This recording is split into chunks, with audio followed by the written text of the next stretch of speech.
There is one invention that quietly controls almost every decision you make. It influences where you live, what you eat, the job you choose, the clothes you wear, the places you travel, and even the person you might marry. It has started revolutions, built empires, destroyed kingdoms, and fueled some of the greatest wars in human history. Every single day, billions of people wake up, spend hours chasing it, stress over losing it, and dream of having more of it. Yet here's the strange part. It can't feed you. It can't keep you warm. It can't cure your illness, and by itself, it has absolutely no value. So why does the entire world revolve around it? Why do complete strangers trust tiny pieces of paper or invisible numbers on a screen as if they were something priceless? Who decided they were valuable? And perhaps the biggest mystery of all, what would the world look like if this invention had never existed? Would humanity still have built cities? Would nations still exist? Would technology have advanced? Or would civilization itself have never left the Stone Age? The answer is far more surprising than most people realize. Because for most of human history, this invention didn't exist, yet somehow humanity survived. People hunted, raised families, built villages, and traded with one another without ever using a single coin.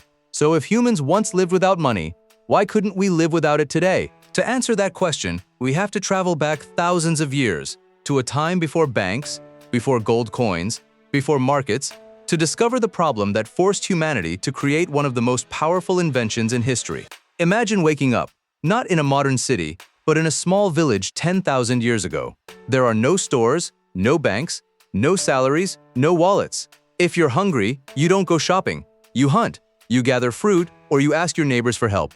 And surprisingly, that often worked. Because early humans didn't survive by buying things. They survived by sharing. Imagine you're an excellent hunter. Today you catch a deer. It's far too much meat for your family alone. Without refrigerators, most of it will spoil. So instead of wasting it, you share it with everyone else. Days later, someone else gathers berries. Another person catches fish. Someone repairs your shelter. Nobody keeps score because they all understand one simple rule. Today I help you. Tomorrow you help me. Anthropologists believe many early communities functioned this way. Not because people were perfectly kind, but because cooperation kept everyone alive. In a world filled with danger, trust was more valuable than gold. Your reputation became your wealth. If people trusted you, you rarely went hungry. If they didn't, life became much harder. For thousands of years, that system worked until society started growing. As villages became towns, and towns became cities, everything changed. People no longer knew everyone personally. Trade became more complicated. Imagine you're a farmer. You grow wheat, but today you need new shoes. So you visit the village shoemaker. There's just one problem. The shoemaker doesn't need wheat. He needs firewood. Now you must find someone who wants wheat and also has firewood, then convince that person to trade. Only after that can you return to the shoemaker. Economists call this the double coincidence of wants. For trade to happen, both people must want exactly what the other person has at exactly the same time. That sounds simple, but imagine trying to buy a smartphone today using chickens, or paying your electricity bill with apples. The larger society became, the more impossible barter became. Trade slowed down, businesses couldn't grow, cities struggled to expand. Human civilization had reached a wall. It needed something that everyone would accept, something that could represent value itself. And that discovery would change human history forever. No single person invented money. It emerged gradually, as humans searched for a better solution. Different civilizations experimented with different objects. Shells, salt, cattle, grain, large stone discs, even cocoa beans. Each culture asked the same question: what will everyone agree has value? Eventually, many societies arrived at precious metals, gold and silver, not because they could feed people or because they were magical, but because they were rare, durable, easy to divide, and difficult to fake. For the first time in history, a farmer could sell wheat today, keep the value for months, and spend it later on something completely different. Trade exploded, cities grew, kingdoms expanded, roads connected continents. Money didn't simply make buying easier. It allowed strangers who had never met to trust one another without speaking the same language, without sharing the same culture, and without ever expecting to meet again. In many ways, money became one of humanity's greatest inventions. But here's the fascinating part. Money itself has no value. A dollar bill is just paper. A number in your bank account is just data. Its power comes from something much stranger, a shared belief. Billions of people agree it's valuable, and because everyone believes it, it works. But what if that belief never existed? Would humanity have discovered another way to build civilization? Or would the modern world never have existed at all? Now let's perform a thought experiment. Imagine you wake up tomorrow morning. Your bank account still exists. but every number inside it is gone. Your credit cards don't work. Cash has become worthless. Stock markets have disappeared.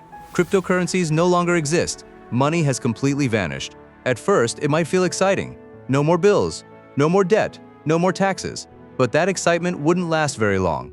You walk into a grocery store. The shelves are still full. You grab milk, bread, vegetables, and head to the checkout.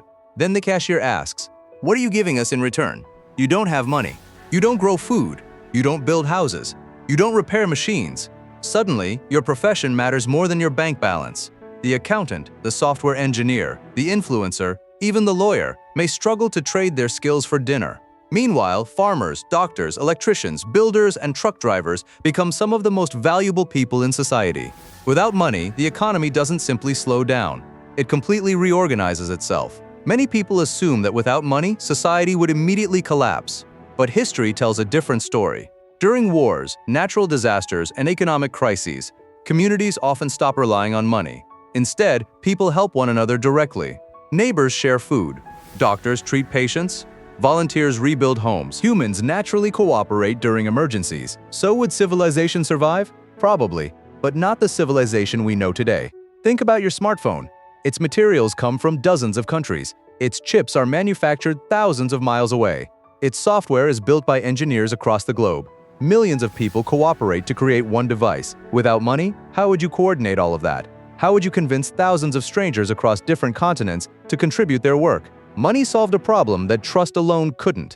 It allowed complete strangers to cooperate on an unimaginable scale.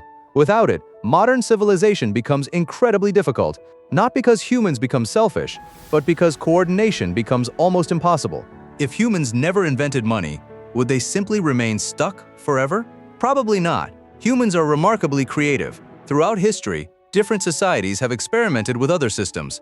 Some relied on reputation, others used gift economies, some communities shared resources collectively, others traded using goods with widely accepted value.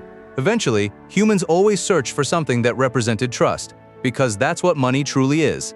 Not paper, not metal, not numbers. Trust. When you accept money, you're trusting that someone else will accept it tomorrow. When a business pays its employees, they're trusting those numbers will still have value next week. Money works because billions of strangers believe the same story. It's one of the largest acts of collective cooperation in human history. Without that shared belief, global civilization becomes incredibly fragile. So what if nobody invented money? The answer isn't simply, we would all trade chickens. The consequences would be far greater. Cities would remain smaller. International trade would shrink dramatically. Technology would advance much more slowly. Massive companies might never exist. The modern world as we know it could look completely different. But perhaps the biggest surprise is this.